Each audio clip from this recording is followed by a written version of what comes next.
Hi Wayne, here's the video that was shot earlier on today, and I'm going to use this angle, this down the line view, to show you those things that need to be worked on in your golf swing. And we've got an issue with your posture, which needs to be adjusted. Your takeaway needs to be adjusted as well, and then we're going to try and get a little bit more rotation through the golf ball at impact. And starting with your posture, I'm going to bring up a model for you to have as a basis for comparison. I think you'll recognize who that is, Tiger Woods. And you can see right away that there are some obvious differences. And by that I mean because you have a tendency of standing so close to the golf ball simply because it feels more comfortable to you, you get a lot of roundness or curve in your spine like this. And I'm just going to draw that in there.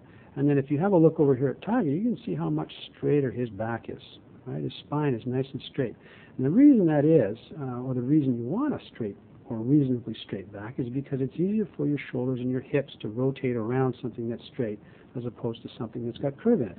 It's the same as an axle on a wheel. If the axle is bent, then the wheel's not going to turn very well. And what will happen is if when you have this roundness in your back like you do, your hips are going to tend to slide sideways along your target line rather than turning, and or your head's going to move too much. Neither of those things you really want to have happen in your golf swing. You can also see on the left here, Wayne, how your chin has gotten buried down in your chest.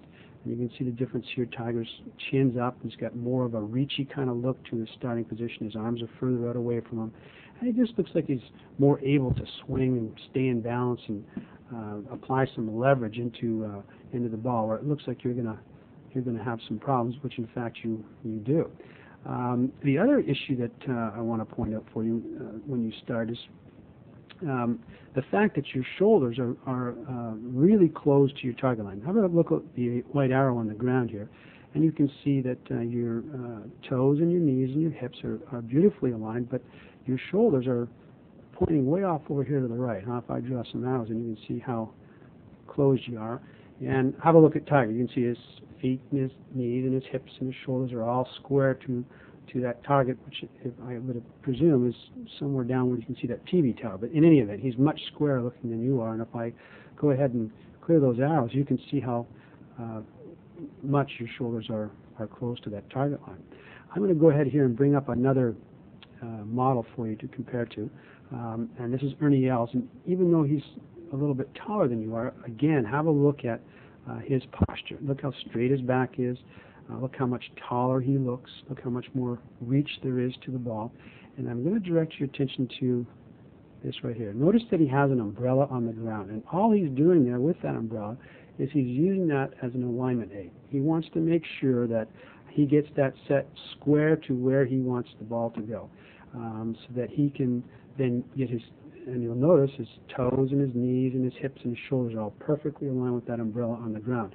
And the reason why he does that, again, is so he doesn't get into a bad habit. He doesn't want to get into a habit like perhaps getting his shoulders closed like yours are, and then having to compensate all the way back through his golf swing.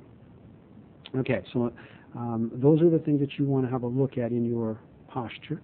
And because your shoulders are so closed, you're going to see that it really affects your takeaway right off the bat here. And I've drawn in a plane line for you, and I'm going to start the club back, and you can see that almost immediately, rather than that club tracking up that red line as it should, it gets way inside and underneath. And in fact, because there's a little too much use or rolling of your wrists and hands, you can see how that club face is fan wide open and is no longer looking at the golf ball as it should be, and has gotten way underneath or inside your plane line. And one of the checkpoints that I like to use at about this point in your golf swing where the club is parallel to the ground is if I draw a circle around your hands like that, that club head should still be in that circle as well. So in other words, the club head would never ever get behind your hands like it is there.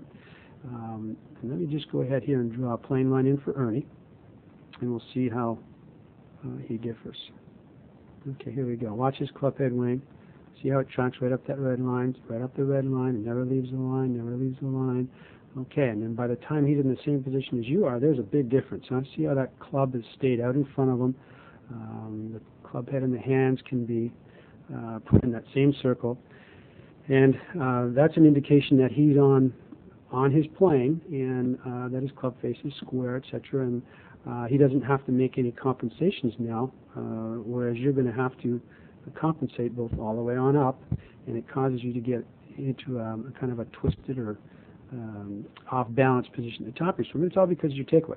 Once we get your takeaway fixed up and get that club more in front of you, you're going to be in a lot better shape. Anyway, we're just going to track all the way on up here.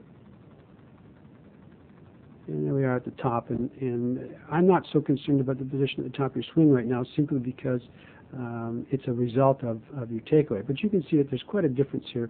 If I continue to get you on up, your left arm is swung too flat. It's too much underneath your chest. It's not up and over your shoulders as much as it should be. So the plane of your left arm is a little low.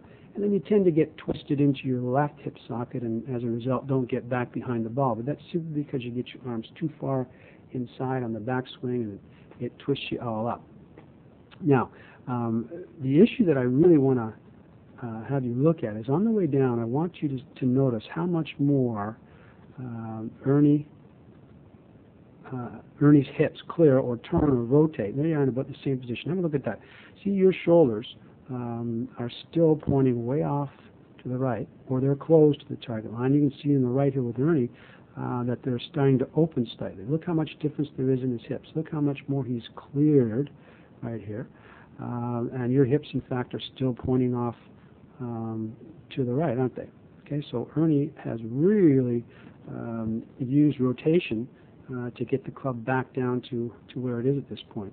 And if we continue on down, let me move the lines here, to where you both are in impact, we'll get you a little bit further right there. There's impact for both of you. There you go, Wayne. Have a look at that.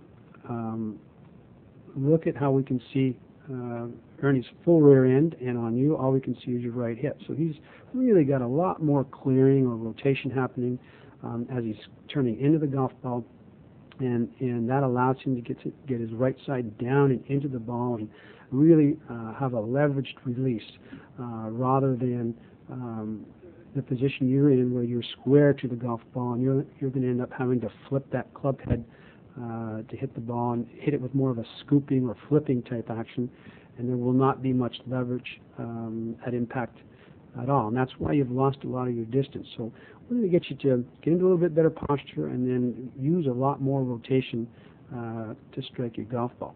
I'm going to just show you one more individual, and this is last year's Masters champion. We're just going to let his tape run here. There we go, and come on down. Okay, and I want you to look right here at impact. Look how much Mike Weir's hips have cleared, huh? Look at that. And if I go ahead and just flip him into a right-handed player, again, you can see the difference. And this is 100% of your tour players, or all of your most accomplished players are going to hit the golf ball with rotation. And they're going to be a lot more cleared, shoulders are open, hips are open at the moment of impact, and unlike you who are square, or is square. So there you go, Wayne. Those are the things that you need to work on in your golf swing, and I look forward to seeing you next time. Use this tape as a reference so that you keep focused on making sure you get your posture straightened up and you get your takeaway with the club more out in front of you, and then really work hard on increasing the rotation through impact by clearing that left hip out of the way and turning your right side down into the ball. Thanks, Wayne.